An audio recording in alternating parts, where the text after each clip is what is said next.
Good morning, good afternoon, and good evening to all joining us from across the Asia Pacific region. Welcome to Asia Pacific Regional Internet Governance Forum 2025 and to this special session titled Nothing About Us Without Us, Advancing Inclusive Digital Governance for Persons with Disabilities in Asia Pacific. Namaste everyone, I am Krishna Maharjan, General Secretary of Disability Empowerment Society Nepal. Our session brings together leaders from policy making, advocacy, research and technology to discuss how accessibility can be truly institutionalized in digital governance systems. So across the region, we continue to see innovations outpace inclusions. Persons with disabilities are often consulted but rarely co-designers of policy and infrastructure. Today, our speaker will share lived experience and technical expertise to highlight what inclusive digital governments can really look like when built with and by persons with disabilities. So now moving on, for our today's session, our first speaker is Dr. Baburam Bhattarai. He is former Prime Minister of Nepal and convener of Nepal Samajwadi Party Naya Shakti. He is also a constitutional architect and visionary for inclusive development in Nepal. Dr. Bhattarai has long advocated for integrating social justice and technology into governance. Sir, could you please introduce yourself?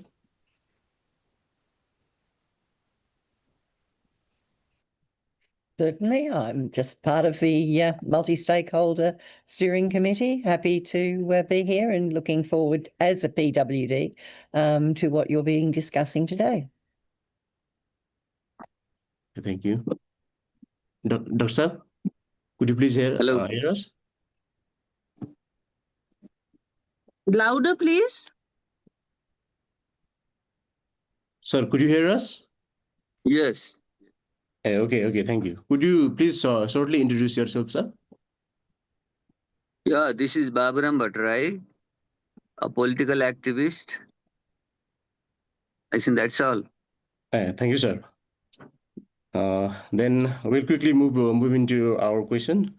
Sir, from a policymaker's lens, how can governments institutionalize accessibility and ensure persons with disabilities are full participants in digital governance, not just subjects of support? Good morning and greetings to everyone joining this important discussion. First of all, I want to thank the organizers for inviting me to share a few words on a subject that is deeply meaningful, ensuring that digital governance is inclusive and accessible for all, especially persons with disabilities. When we talk about the future of digital governance, we are not just talking about technology. We are talking about power, participation, and justice. About who gets to make decisions, who gets access, and who is left behind.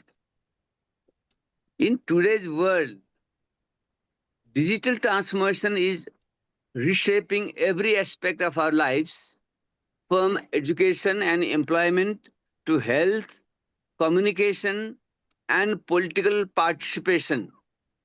But the truth is that many persons with disabilities are still excluded from these opportunities because the systems we build up often do not consider their needs from the start.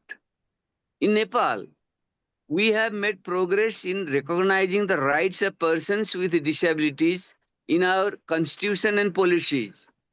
But recognition alone is not enough. We must ensure that our governance systems, both physical and digital, are accessible by design.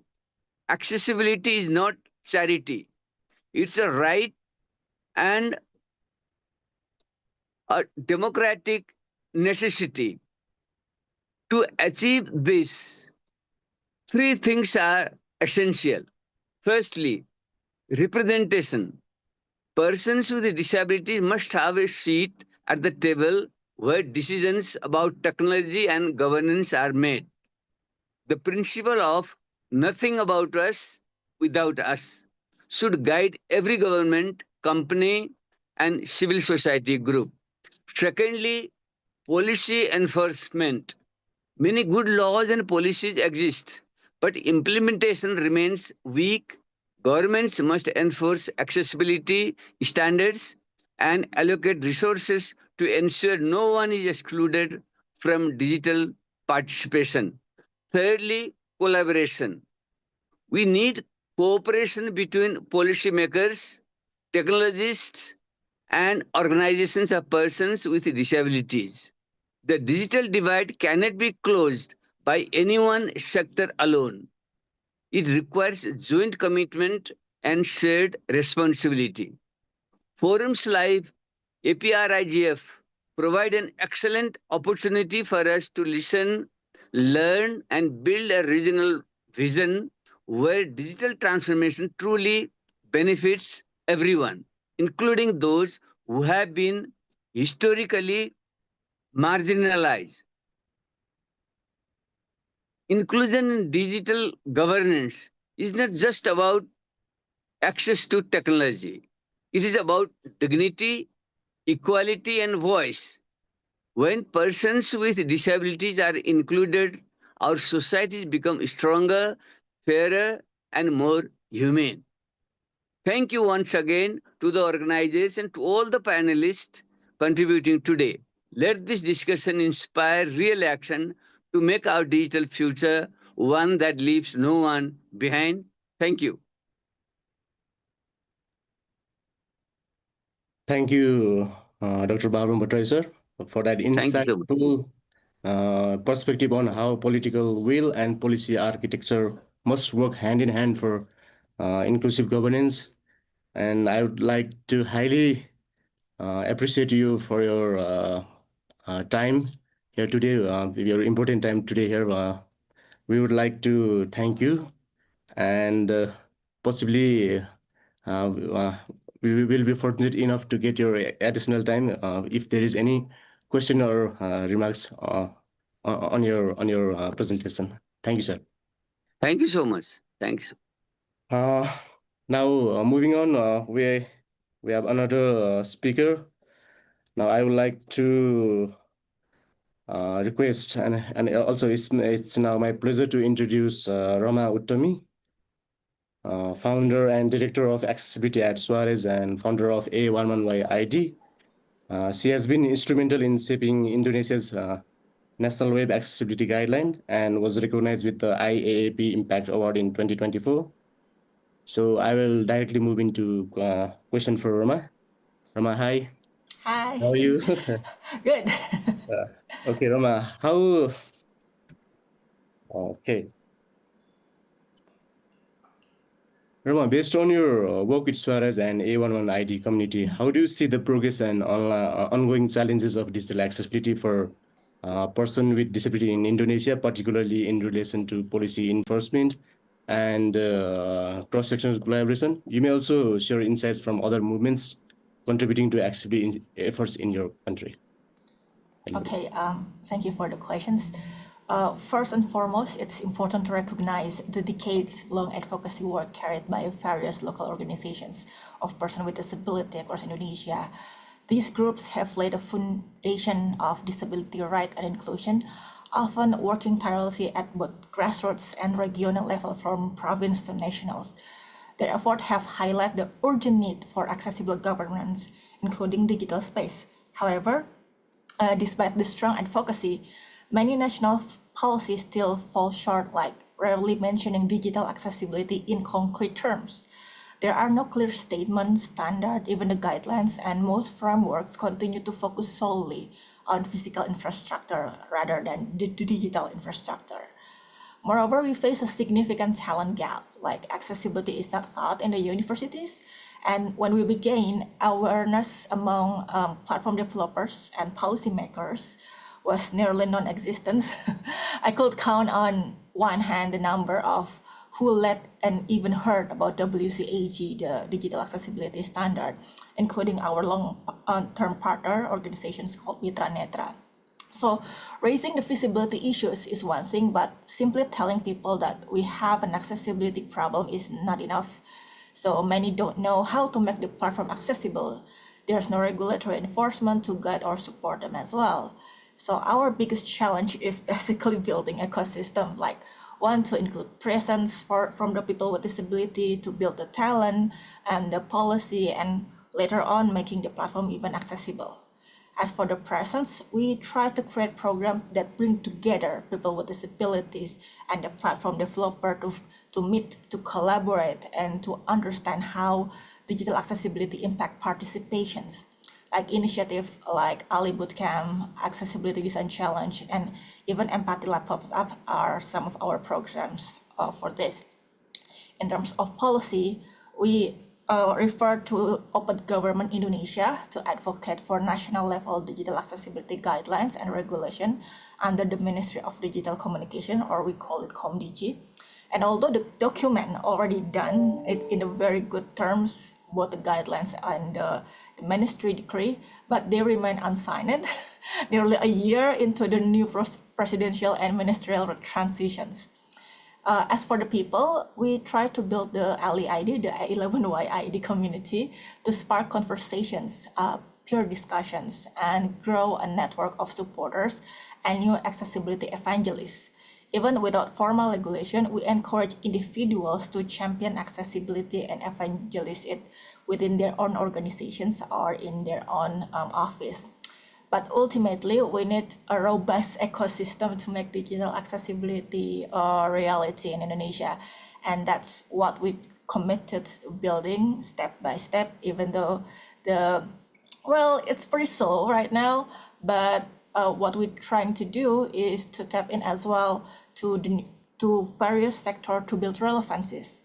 For example, many of the other movements focus on one type of disability and telling about the standard. And we also tap in, it's not only one type of disability, but with the standard, we can cover various disability at once.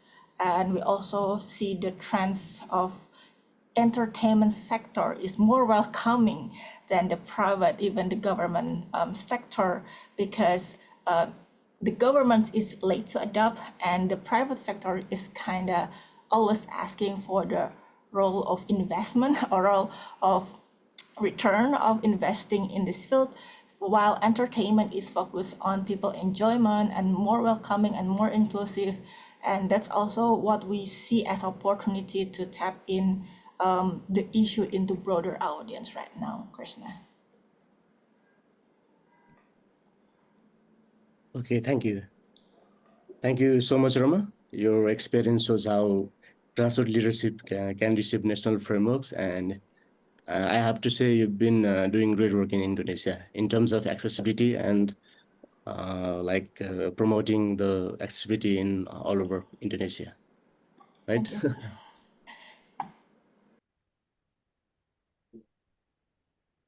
Okay, I'll move on to Dr. Birendra's Pokhrel, sir. Our next speaker is Dr. Birendra Pokhrel, a leading disability rights advocate, researcher, and policy leader from Nepal. He is blind since age 26. He has transformed challenges into lifelong advocacy, influencing accessible ICT policy and the CRPD ratification movement in Nepal. So, sir. Birendra, sir? Yes, please. Yes. Okay, I'm moving into your question directly. Sir, based on your extensive experience in policy advocacy, what systematic changes are needed to ensure that DPOs are not just consulted but meaningfully involved in digital governance decision making, sir? Thank you, Mr. Krishna. In fact, Nepal is not like the other developing countries. It is a similar situation in the other developing and the underdeveloped country in the context of the development of the technology, the innovation, everything. But the major problem is how this technology is being reached to the unreached people? That is the main question. And persons with disability are those who are out of reach of all these developed technology and innovations. And the major barrier is the technology are developed, but they are not meant in the accessibility standards. That is the main reason how the technology is not being reached to the unreached people, particularly for those having disabilities. And at the same time, if I mention the policy of the government, so far, my experience, there are plenty of policies about the IT development, communication technology, and the rights of vulnerable people. But these technology are not taken care of reaching to the people. We see for the deaf people, the apps are being developed, but there is no alternate text, and only the voice interface is there in some instance. But if the website are there, but the picture description is not there. Even the government has decided, the cabinet ministry has decided that all the government documents, the public documents in Nepali language should be in Unicode standards. But this decision is not being respected by many of the government entities, even many ministries also, and even many departments. They are using the traditional fonts. With these traditional fonts, the web accessibility standards is not met, and people with visual disability who are using the screen reading software like myself, we are deprived of accessing all these documents. So fulfilling the standards, fulfilling the compliances of the accessibility standards is foremost. Having policy is, for that we are very much raised, but the implementation in the all tiers of the government has not been observed in the present context. That is the situation. And as you asked about the challenges I faced, there are 3 challenges I can say. Like first, the technology adaptation. Areas and the families where they are living in the grassroots community and even in the different landscape of the country, the people, they don't believe that children, maybe people with visual impairment, hearing impairment, the other impairment, they cannot use the technology. They think like that.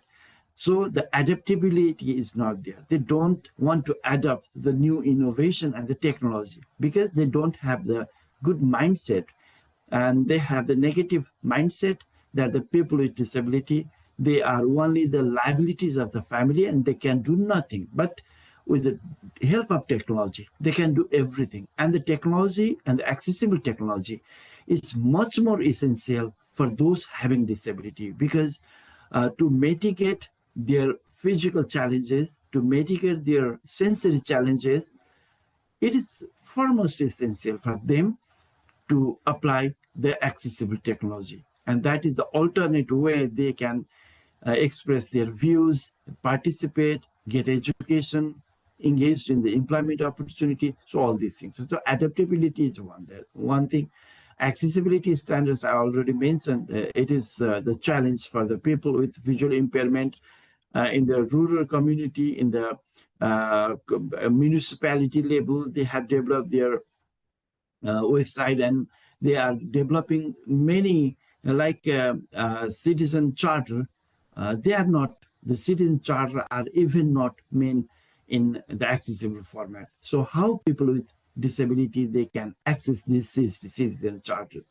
So that is the accessibility feature. And the pictorial description is a very essential fact. When a visual impaired person with visual impairment access the technology, access the website, then there is the graphics. But what is the graphics about? Nobody knows. mostly the people with visually impaired. If there is alternate text, very simple method to have. We have to go to the property, and in the picture property, we can put the alternate text. Only this is the thing, but very simple method. Only it takes 10 seconds, but this is not understood by the government users, government developers.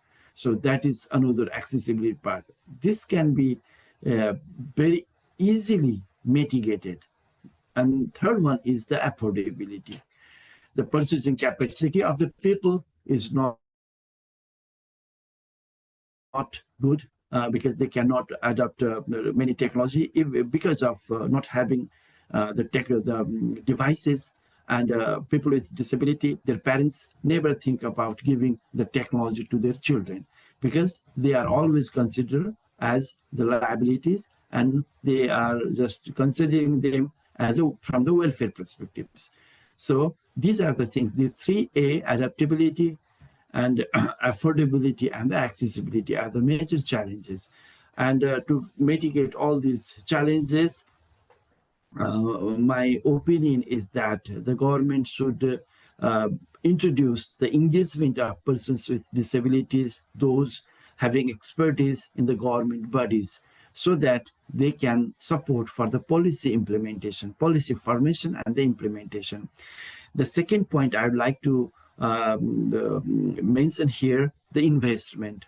Until and unless the government invest adequate fund for the technology development and bringing children with disability in the mainstream education with the technology, the devices and support services, the accessible devices. So then they cannot participate and take full benefit of all the technology, because those having without disability, they have the same rights, and the same rights they deserve. People with disability deserve the same right. To enjoy these rights, there should be some affirmative action and the reasonable accommodation. So this affirmative action has not been taken care. So for the investment, the government should invest some additional fund for providing the affirmative action with the technology advancement, the accessible content preparation for the books, and also some assistive devices. And the third one I would like to mention here, that the local government also have some responsibility of bringing some favorable policy in the local level. And finally, the designer who are there, like developing like the stock exchange website, if we see it is not accessible, then people with disability, they cannot fully participate in the economic activities. At the same time, if we see the apps of the banks, they are not fully accessible, the e-commerce. So the designers, they should understand how this technology can be made accessible to all with these all apps, the Android-based apps, iOS-based apps, they are not accessible. Mostly they are accessible, but in those developed in Nepal are not mostly accessible. And we have some guideline. It is the accessible guideline, that is the Telecommunication Union has introduced Web Content Accessibility Guideline, WCAG. So this WCAG has been introduced by WC3 test, and it gives the access for WC3 test. And with this WC3 test, every website and every app's design can be tested if they have the accessibility feature or they have not the accessibility feature. So this WCAG should be applied by all the designers before finalizing their products. So if these 4 points are taken care, and the implementation and the monitoring is also taken care by the active engagement of persons with disability and their representative organizations with their expertise, then I think the technology can be reached to the unreached people.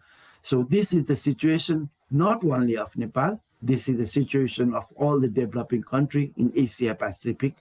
I stop here, and do you have some questions? Then I'll be very pleased to respond to that. Krishnaji, I end my presentation here. Thank you, Birendra sir, for your quite remarkable presentation. And I would like to thank you for underscoring how DPOs in Nepal, your leadership and sustained engagement are essential for inclusive and accountable governance.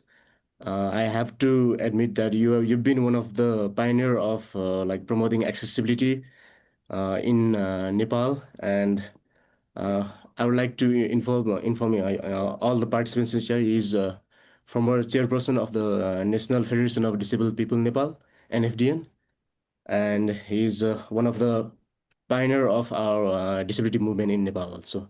So thank you, Birendra sir, for your time. Thank you, I'll- Krishna.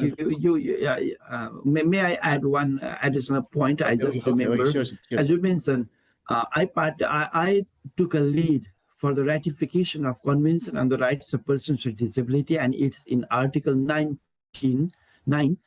It clearly marked all the developed web content accessibility, digital accessibility, physical accessibility is the rights of persons with disability. In Article 19, it also supports the independent living of persons with disabilities, and all these things I have posted.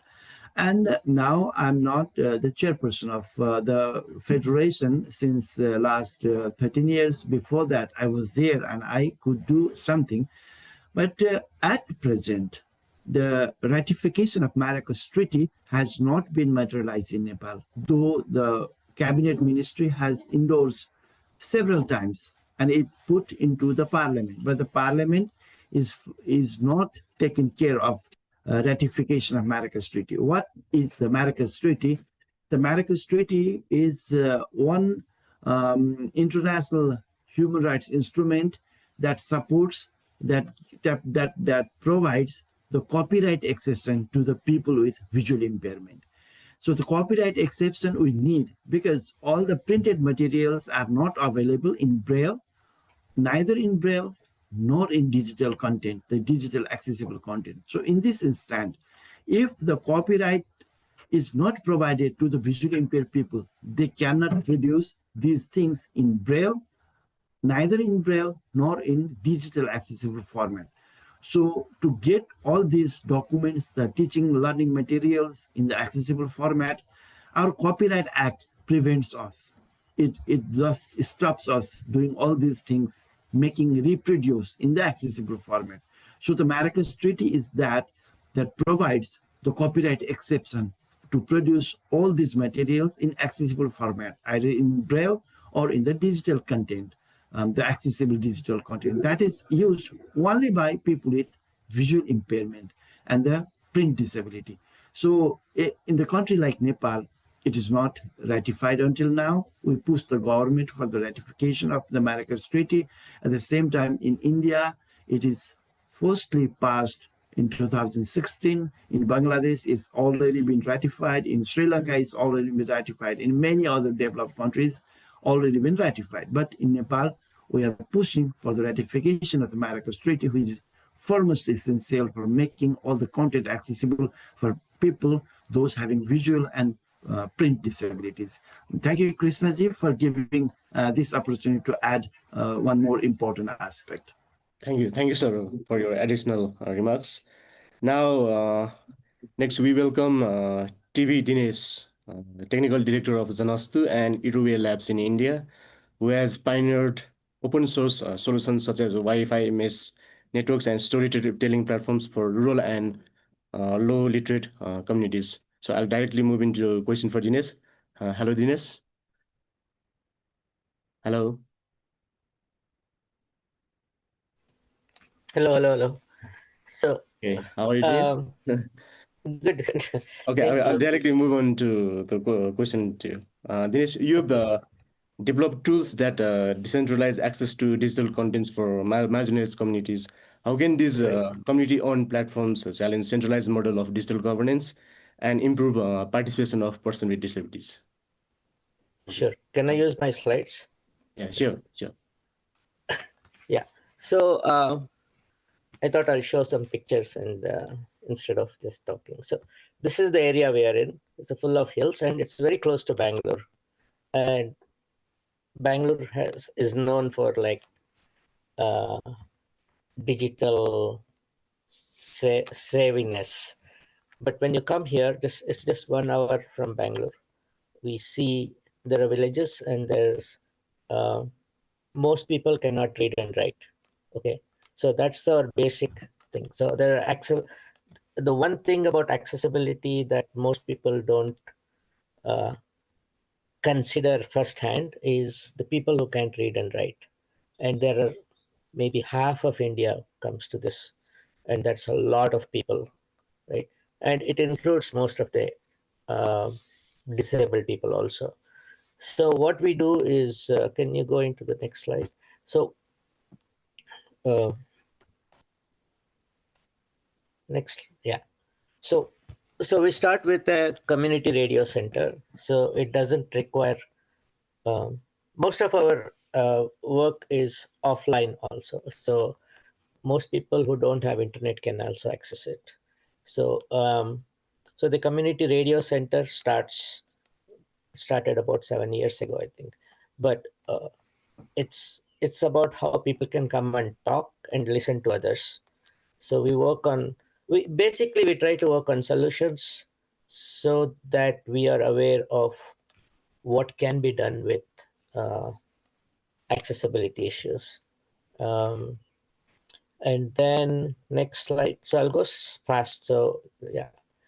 So we are about 20 kilometers from the nearest town in the villages. And this is to the right, topmost corner, you see the hills and the forest. It's all forest. And we get internet through a Wi-Fi beam to this area. There was no phone line access. You can call, but you can't have internet until lately. Now there are a couple of companies who come, but we still have our own need to bring internet this way because people don't have phones, many of them, and many women are,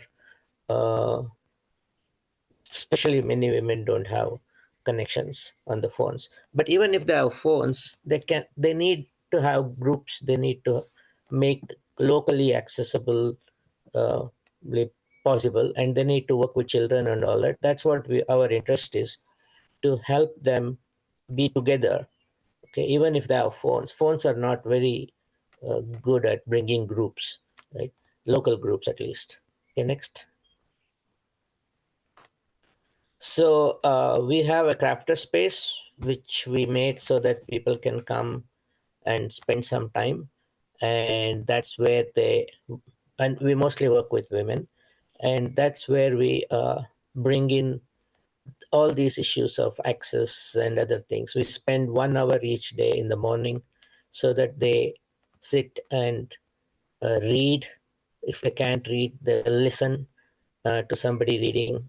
And then by the end of the day, some of them will record some stories. And go next. Yeah, and then we do community programs also. This is just pictures of some activities. And then next.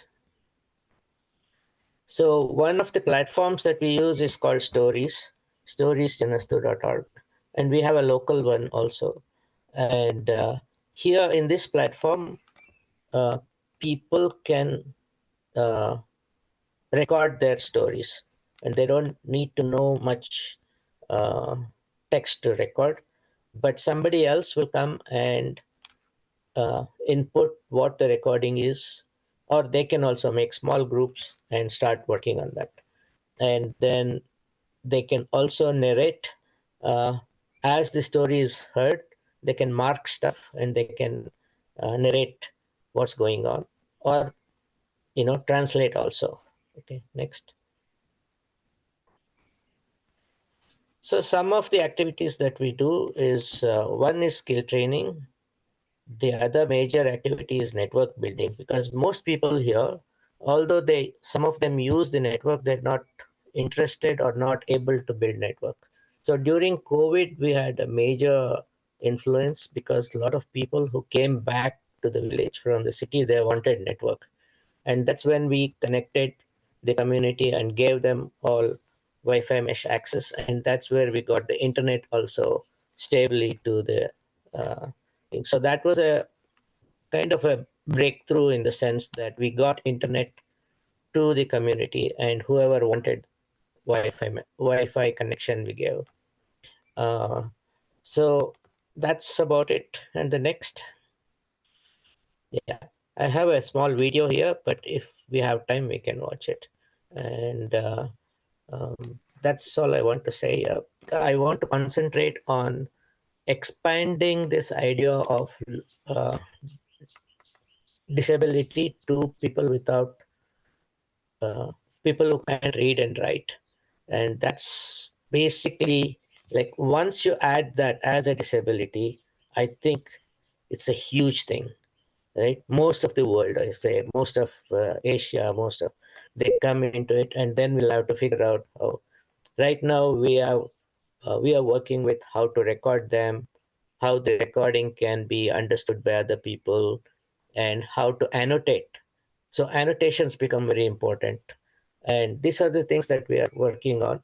And this is a nice complement to to what Dr. Birendra ji and Baburam said, is because whatever they said is very important, but we should be inclusive in the sense of adding other people is what I'm trying to say. Okay. Thank you, Dinesh, for Yeah. your remarks and for reminding us that inclusion is not just about accessibility standard, but about right to own and shape technology itself. You've been doing great job in, particularly in the remote areas of Bangalore. I would like to Yeah. And I thank want you. to add one thing, which is, yeah, just to add one more thing. Like when I am part of the accessibility groups, it's very hard to push it into this space where we are mostly working on. And they're all like, especially like when I was part of the India accessibility guidelines group, and they're just strictly going based on the Western guidelines. They're not saying like, oh, we have, you know, almost 500 million people who can't read and write. And what about their accessibility? It's very hard to switch, and they just don't consider it. That's what I want to add. Okay. Okay. Thank you. Thank you. Dinesh. Now, quickly moving on. Our next speaker is Dr. Ashim Khadka. He is assistant professor and head of research at National College of Information Technology and visiting faculty at Khadka University. He is a researcher in artificial intelligence, Internet of Things, and mobile system with a focus on inclusive design and technical education. So, Ashim sir, namaste. Good morning. How are you? How are you doing? Namaste to everyone. I'm Now, great and doing well. thanks, Yeah, Anna. yes, sure. Quickly moving on, we have got a very short time, so quickly moving on to your question. So, as a researcher and as an educator in AI and mobile system, how do you see emerging technologies either enabling or excluding person with disability, and what can we do to ensure inclusion in embedded from the start in the design process? Okay, thank you for this question. Basically, when we are talking about the disability, we are talking about the mobile application, how AI can work, right? But it has two parts. First part is how can we include, right? Is depend upon us, or how can we exclusion our system in a system. So basically, especially when you are talking about the disabilities, whether it is a visual impairment, speech impairment, or any kind of disability. So let's talk about the promising side. The bright side is that now the AI is helping us to develop like a smart can for the visual impairment, which can walk and they can uh, give the better way to find the path, like a speech recognition or a visual impairment. We can see this kind of application or IoT is coming very soon. Probably in also in Nepal also this will come very soon, because at the after 5G everything is on internet, so it will be help us to develop as well. That's the positive side. But as a researcher and as an educator, the dark side is that we have to include the visual impairment or disability, any kind of disability from the beginning, right? We have to include them, otherwise we cannot develop anything. As the previous panelist said, that from the policy making, everything we have to include them, otherwise we cannot work on this kind of things. For example, why we need is, as AI is a very data driven technology, is based on the data. For example, we develop the model, but we does not include the disability, then it becomes bias, right? It cannot work on this way. So we need to have to train them. What does that means is, suppose we want to work on visual impairment, right? Or in the speech impairment. Suppose we want to make the voice recognition system, we develop it from the normal people or from the different normal similar kind of voice, but it may not work when you are working about the diverse voice. So it may fail to recognize some of the speech impairment, right? So we have to start from the beginning when we are designing any model. From that, we have to include everybody, especially when they are concerned about the disability, because this is not a malicious or not this is a problem, because this is the things we did not consider from the beginning early. So there is so we have to see that even though this is AI and IoT are good things and they are helping us, right, to fulfill the gap uh, for the disabilities, but there is a problem. If we do not consider from the beginning, we cannot do it. So when you are doing research, normally when I'm teaching as an educator, I'll ask the student as from the beginning, how we are going to incorporate them in our model, so we can design easily. So it will not be too late for us. So we have to include them from the decision making, designing, data collection, and all the interference we have made.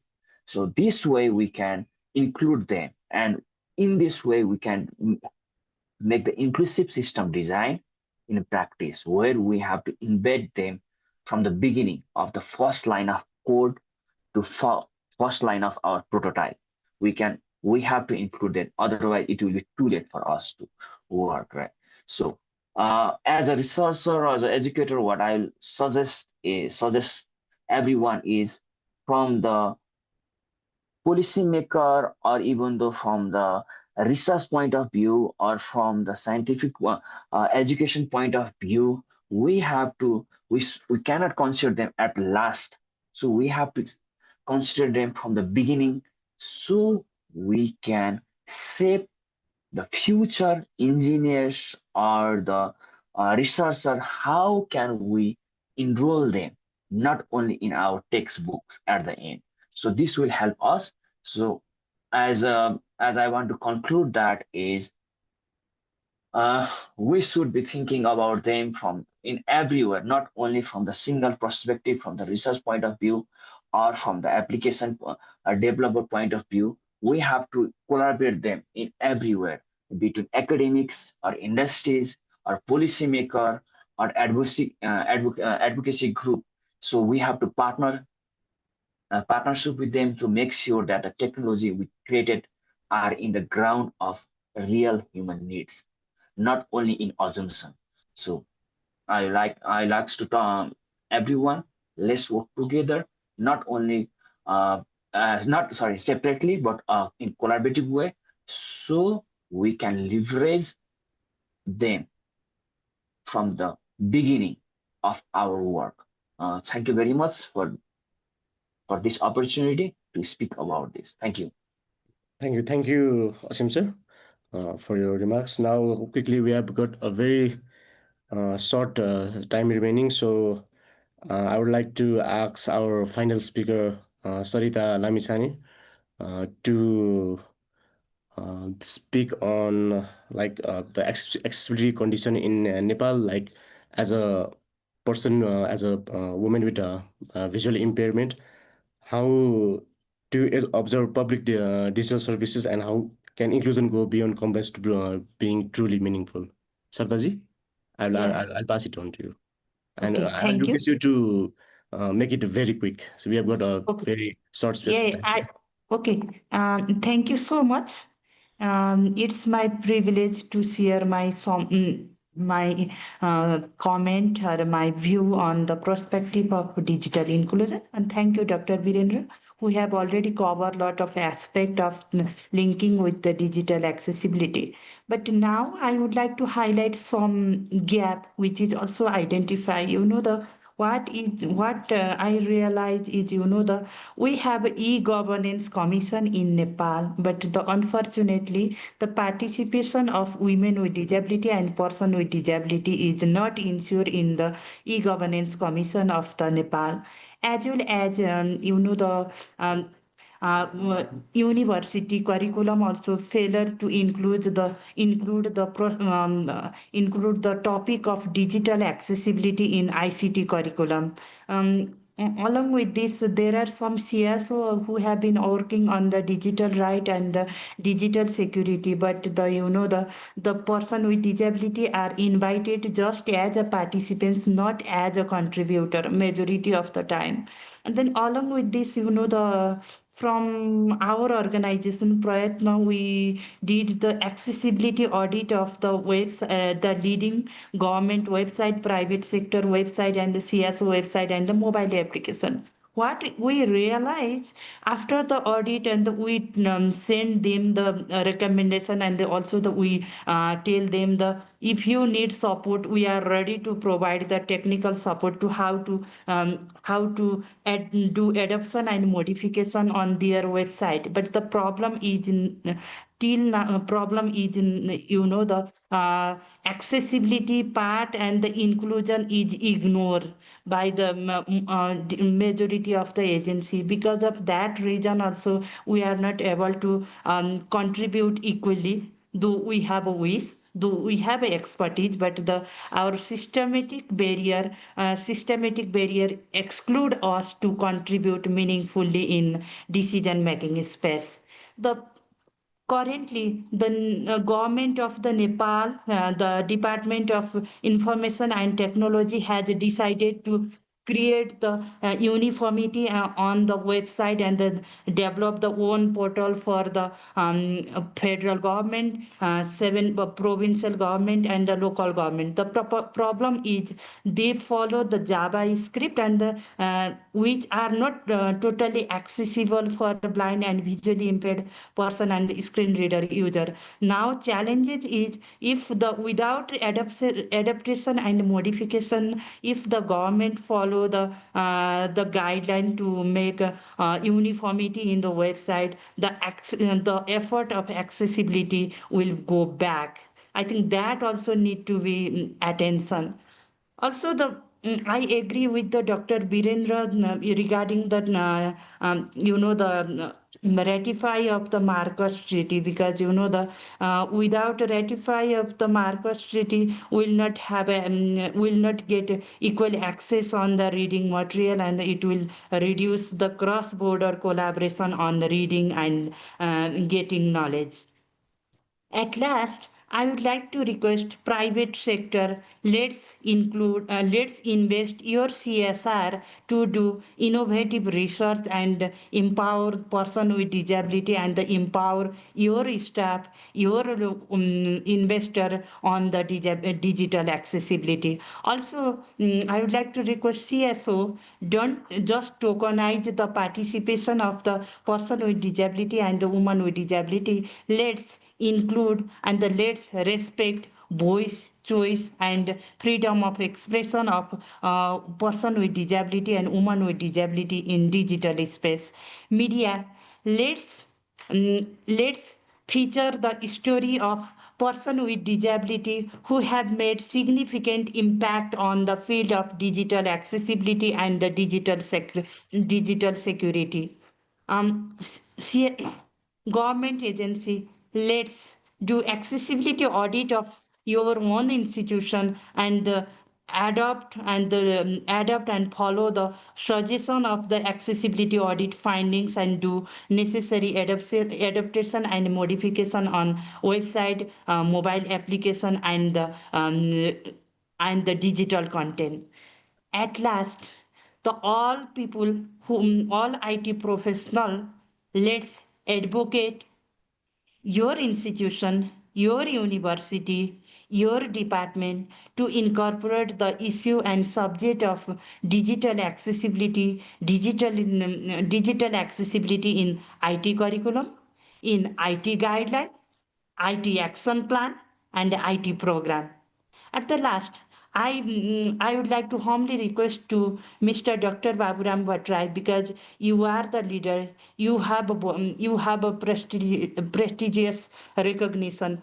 Let's push interim government and the other agency to create significant impact on the sector of digital accessibility. If some agency want to have our expertise, we group of person with disability, we OPDs movement are ready to contribute. We are not we can together we can make a difference. Thank you so much. Thank you, Sarita, for grounding the decision in everyday realities and highlighting where accessibility still needs action. Thank you so much. Now we have got a very short space of time, so I'll quickly take only one question to any speakers, then we'll conclude this session. So anybody can raise your hand. Only one question. Hello, good morning. I'm Subhasini Shrestha from Nepal. I'm APrIGF fellow from Nepal. So this digital accessibility is my expertise and interest, topic of interest. I have been working in digital accessibility since a long time. I'm from tech background, as well as I'm a person with physical disability. So I have been invited in different platforms to talk about digital accessibility. So recently I have talked with, I had a meeting with Tribhuvan University, and from this year, the BCA curriculum has included the web accessibility topic in their curriculum. So likewise, if other universities in Nepal also include this web accessibility or digital accessibility in their curriculum, I guess it will be a great help for us to create the awareness and facilitate the digital accessibility in IT platforms.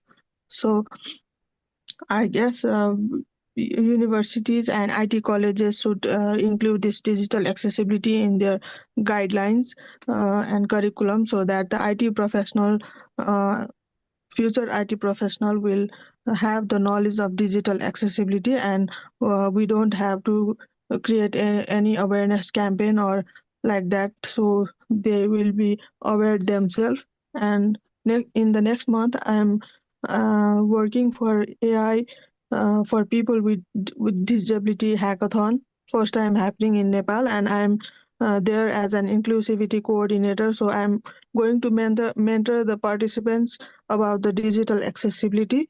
So I hope this will help to grow the digital accessibility in Nepal.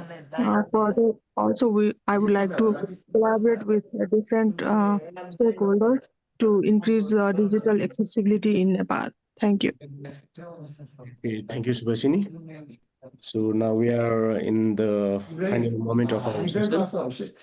So I think we won't be able to take any more questions. So I think we should conclude our session for today with key takeaways like inclusion requires political will as much as technical innovation. Disabled people's organization or person with disabilities must be equal partners in digital policy spaces. Grassroots initiatives and open technology can reshape governance from the bottom up.